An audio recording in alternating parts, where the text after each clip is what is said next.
बैरून ममालिक में अगर पसमानदा तबके को तालीम हासिल करनी है तो उसके लिए जो है हुकूमत ने ये स्कीम निकाली है जिसमें वो कर्ज़ ले सकते हैं, लोन ले सकते हैं और इसके लिए हुकूमत की उसके जो गाइडलाइंस है उस पर अमल करते हुए वो सारी सहूलतें उन सबको मुहैया कराई गई हैं जो अफोर्ड नहीं कर सकते और उन्हें तालीम हासिल करना है लेकिन पैसे की किल्लत के सबब अगर उन्हें किसी तरह की दिक्कत है तो रियासती हुकूमत ने उनके लिए तजवीज़ पेश की है। लेकिन आपको ये जानकर हैरानी होगी कि मुसलमानों का जो एक बड़ा तबका है यानी पसमानदा तबका है वो इससे महरूम है अभी भी।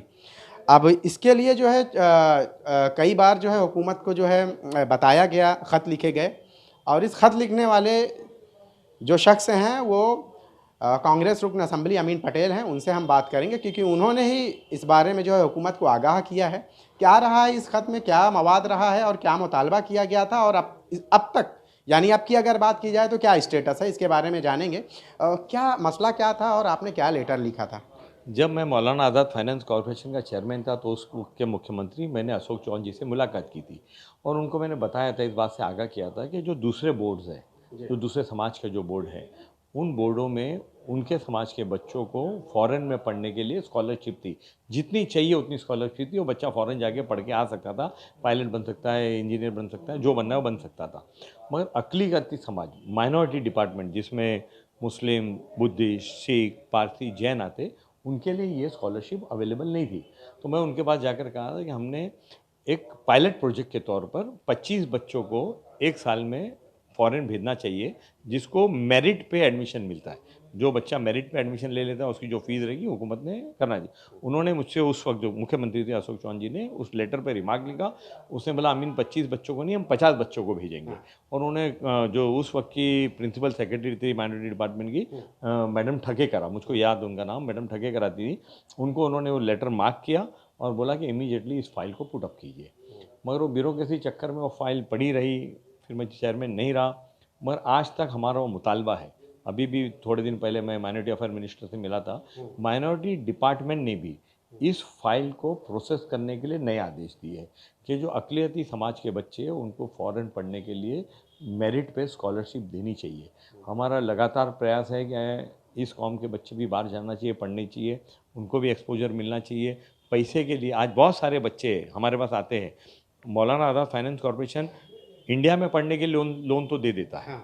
अगर महाराष्ट्र का बच्चा है उसको बेंगलोर में एडमिशन मिलता है, उसको लोन मिल जाता है। महाराष्ट्र का बच्चा उसको कर्नाटक में एडमिशन मिलता है, लोन मिल जाता है। मगर अगर बच्चों को उसके मेरिट के ऊपर अमेरिका में जाना है पढ़ने के लिए या उसको लंदन में पढ़ने जाना है तो उसको कोई स्कॉलरशिप मिलता नहीं। हम स्कॉलरशिप की बात नहीं करते, हम ये चाह रहे हैं कि उन लोन नहीं मिलता है, हम ये चाहते हैं कि उन बच्चों को स्कॉलरशिप दिया जाए। उन बच्चों को, क्योंकि आज बच्चा लोन लेगा वापस भर नहीं पाएगा, तो इसकी स्कॉलरशिप होना चाहिए। और आने वाले असेंबली के अंदर ये हमारा मुद्दा रहेगा कि जो फाइल इतने दिन से ठंडे बक्से में पड़ी है, पेंडिंग है, उसको इमीडिएटली रिवाइव करके फ़ौरन इसी बजट के अंदर, इसी जो आने वाले बजट के अंदर ये स्कीम का अनाउंसमेंट होना चाहिए। मुसलमानों से अगर बात की जाए तो देखिए सचर कमेटी है, महमूदुर रहमान कमेटी है, कई सारे कमेटियों की बाकायदा ये रिपोर्ट रही है कि ये तबका तालीम के मैदान में काफ़ी पीछे है। बावजूद इसके अभी भी हालात जूँ का त्यों बरकरार हैं, आपको ऐसा नहीं लगता? नहीं, बिल्कुल इसीलिए हमारी लगातार मांग है हुकूमत से।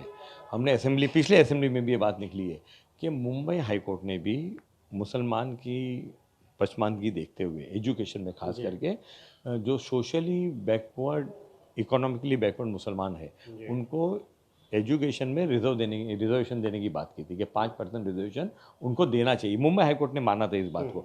हमारी लगातार यही डिमांड है कि मेन स्ट्रीम इन बच्चों को लाने के लिए जो सोशल, हम अपने बच्चों के लिए नहीं मांग रहे हैं, हम अपने नगर सेवक के बच्चों के लिए, जो लोग सोशली इकोनॉमिकली बैकवर्ड है, जिनके ज़रूरतमंद है जिसको, जो ज़रूरतमंद है, जिनके माँ बाप अपने बच्चों को पढ़ा नहीं सकते, उन बच्चों को रिजर्वेशन देना चाहिए और ये उनका हक बनता है। इस देश का संविधान उनको ये हक देता है। और इन बच्चों को जो मुंबई हाई कोर्ट ने उस चीज़ को मान लिया कि Sachar committee report, Mahmood Rahman committee report, Shri Krishna report, तमाम जो रिपोर्ट आप देखते हो, तो ये बात पे निशानदेह करती है कि इनको एजुकेशन के अंदर आगे लाने के लिए इनको रिजर्वेशन देना इस जरूरी। बार असेंबली में भी इसको लेकर जो मुतालबा किया पिछले असेंबली में भी हमने मुतालबा किया था और हमारा ये मुतालबा लगातार जारी रहेगा कि कम से कम जो सोशली इकोनॉमिकली बैकवर्ड लोग हैं कम्युनिटी के अंदर, उनको एजुकेशन में रिजर्वेशन देना चाहिए। बहुत बहुत शुक्रिया हमसे बात करने के लिए। तो ये थे कांग्रेस रुकन असम्बली अमीन पटेल, जिन्होंने अपने ख़यालात का इज़हार किया। कई ऐसे मामलों में देखा गया है कि जो बच्चे हैं, जो तलबा या तालबात हैं, उन्हें बाहर जो है उनकी मेरिट की बुनियाद पर, उनकी काबिलियत की बुनियाद पर उन्हें एडमिशन तो मिल जाता है, लेकिन माली हैसियत कमज़ोर होने के सबब जो है वो हायर एजुकेशन यानी आला तालीम हासिल करने से कासिर हो जाते हैं, महरूम हो जाते हैं। अगर ये मुतालबा पूरा हो जाता है तो यकीनन उन बच्चों के लिए उम्मीद की एक नई किरण है और उन्हें आगे यानी कि हायर एजुकेशन, आला तालीम हासिल करने में आसानी होगी।